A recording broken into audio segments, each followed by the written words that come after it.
Si esto fuera un partido de box, le han dado a nuestro boxeador un golpe debajo de la cintura, un rodillazo debajo de la cintura que es totalmente ilegal, y lo han tirado a la lona y el árbitro está contando. Entonces, antes que llegue al conteo de 10 hay que parar al boxeador, seguir luchando. De eso se trata. Así mismo es. Bueno, estamos ya grabando la segunda parte. Quería hablar de Venezuela, pero es así. Y es el llamado de las autoridades electorales al mundo, a la comunidad internacional. No permitamos que canten victoria a esos boxeadores que están en el suelo y que hasta 9 que cuentan en el boxeo. Yo no soy muy...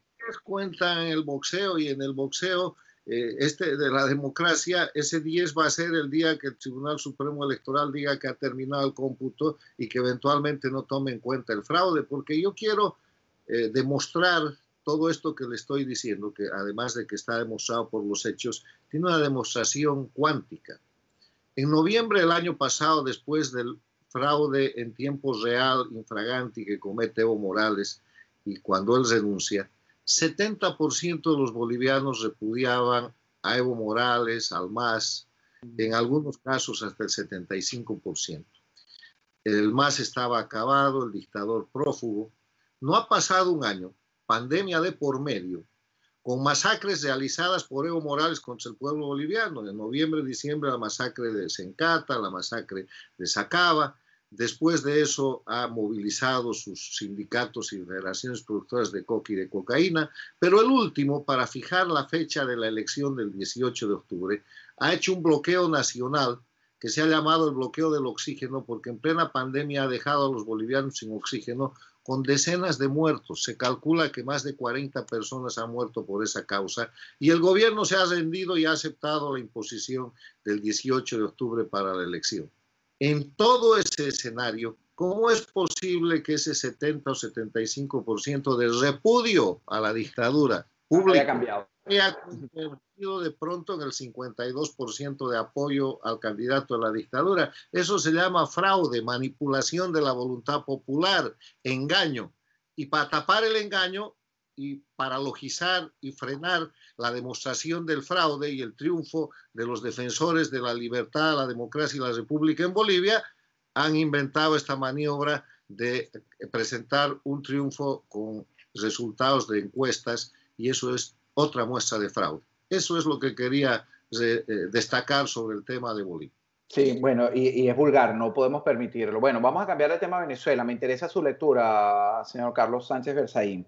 Vemos un pueblo sufriendo, ya esta historia es repetida, usted ampliamente también escribe y analiza y está vinculado a venezolanos, cubanos, nicaragüenses, a bolivianos y a todos los que estamos luchando de estas nacionalidades por la libertad de nuestros pueblos.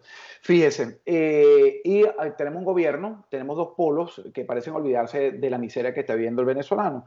Rusos vistiéndose con trajes militares, una gran escasez profunda de medicina, comida y los servicios, y un gobierno encargándose de publicitar una consulta popular para ver si queremos o no queremos, que ya muchos cuestionaban que pudiera ser en la misma fecha del 6 de diciembre, que pudiera convalidar y mostrar gente en la calle de un nuevo fraude.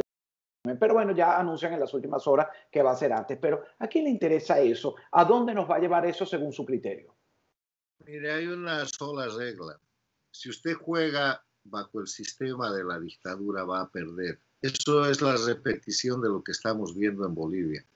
En Venezuela, usted tiene una constitución, un sistema electoral, un mecanismo de la dictadura. Esa no es Venezuela.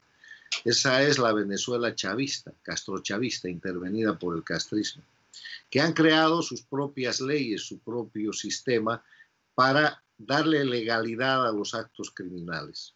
Y en esa pseudo legalidad, que es el sistema dictatorial castrochavista de Venezuela, encima es la usurpación, es la dictadura la que toma la iniciativa.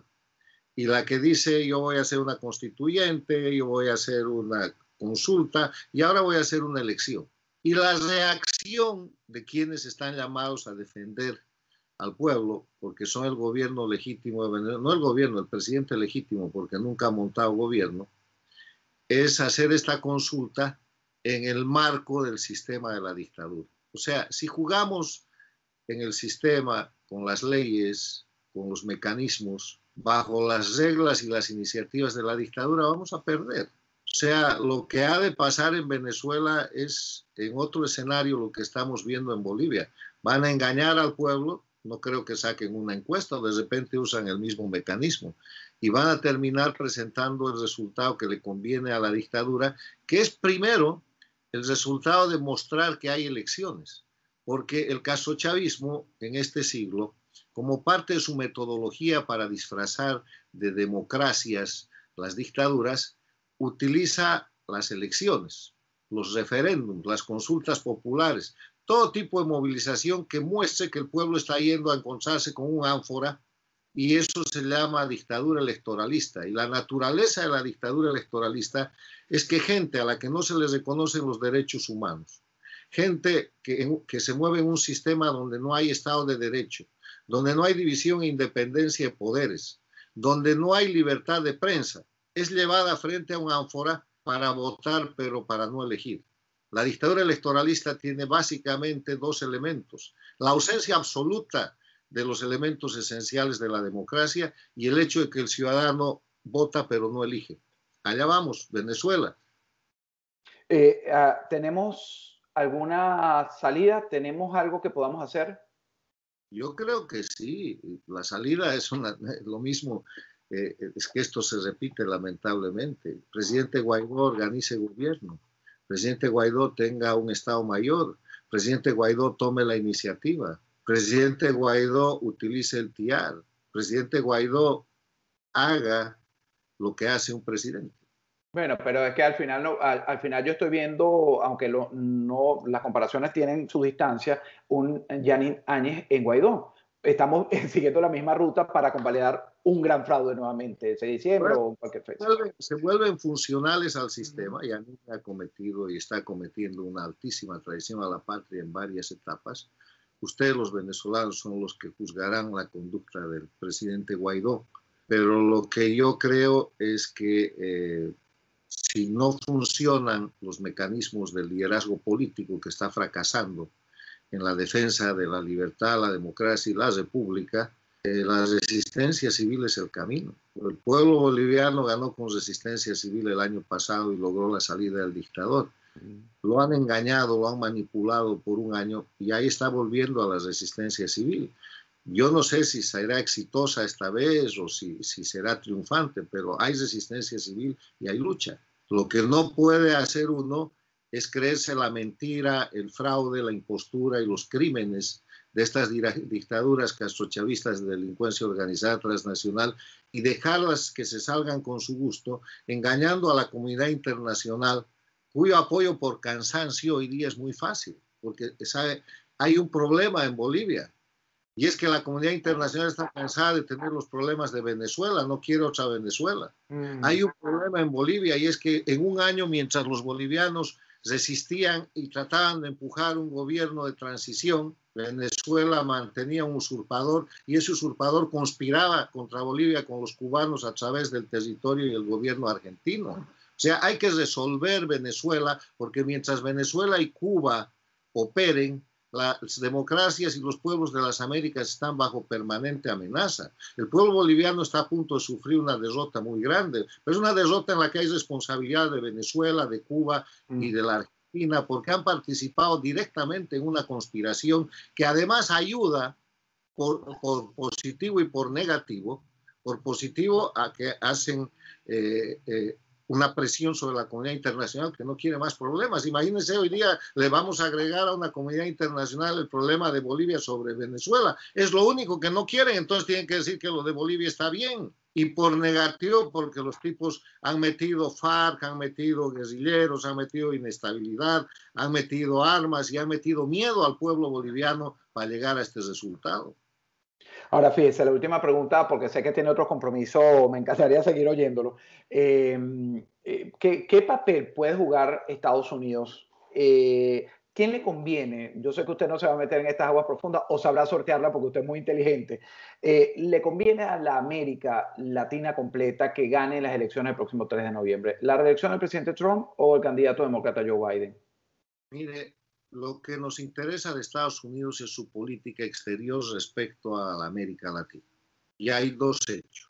El hecho de que el presidente Obama desarrolló una política exterior de apertura, de amistad y de complacencia con las dictaduras de la región. Empezó marcadamente en la Cumbre de las Américas de Panamá, donde concluyó junto con el dictador cubano, 2015, y siguió meses después con la apertura de relaciones diplomáticas con Cuba. Vino Trump, hizo un cambio en esa política exterior de 180 grados y proclamó que la relación de los Estados Unidos con los países de las Américas estaría fundada en los principios y valores de los Estados Unidos: libertad, respeto a los derechos humanos, democracia, respeto a la propiedad privada y a todos los valores que defiende Estados Unidos como gran país. Y en ese escenario, hoy día hay un proceso electoral en el que tienen que definir los americanos, los norteamericanos, en el cual el candidato demócrata ofrece de nuevo volver a la política anterior y el candidato republicano ofrece mantener la política actual. Son los americanos los que tienen que definir, pero para nosotros, para los pueblos de las Américas, para los latinoamericanos, nosotros quisiéramos ver un Estados Unidos que hace política exterior en las Américas en base a sus principios y valores, que no haga nada fuera de los Estados Unidos que no harían los Estados Unidos, o sea, que siga una conducta en la que no se acepte el crimen organizado, el narcotráfico y los gobiernos que controlan en base al narcotráfico y al terrorismo y oprimen a los pueblos, Cuba, Venezuela, Nicaragua, ahora el retorno en Bolivia, como parte de una normalidad que además de perjudicar a los pueblos, perjudica a Estados Unidos. Así porque es base de la permanente conspiración. Yo le quiero dar un ejemplo. Evo Morales en el 2016 en las Naciones Unidas, reunión, asamblea sobre el narcotráfico, y él proclama que el narcotráfico es un invento del imperialismo norteamericano para oprimir a los pueblos.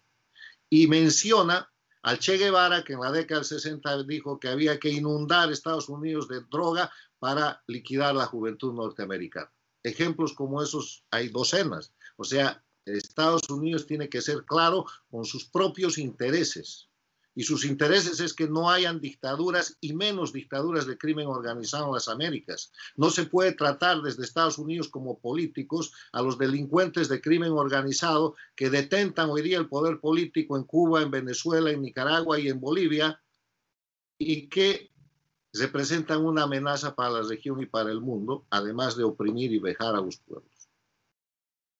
Bueno, un buen análisis, señor Carlos Sánchez Berzaín. Ese es el papel que debe tocar de cada uno de los países en esta región.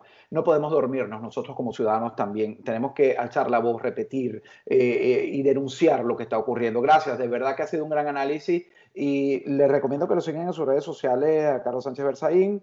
Vi que tiene 52.000 seguidores. Yo creo que el trabajo que está haciendo paga bien, ¿no? Así que yo sugiero que lo hagan, porque si una de las personas que más sabe de la política de nuestro hemisferio es el señor Berzaín. Gracias por su tiempo, como siempre. Muy amable, muy gentil.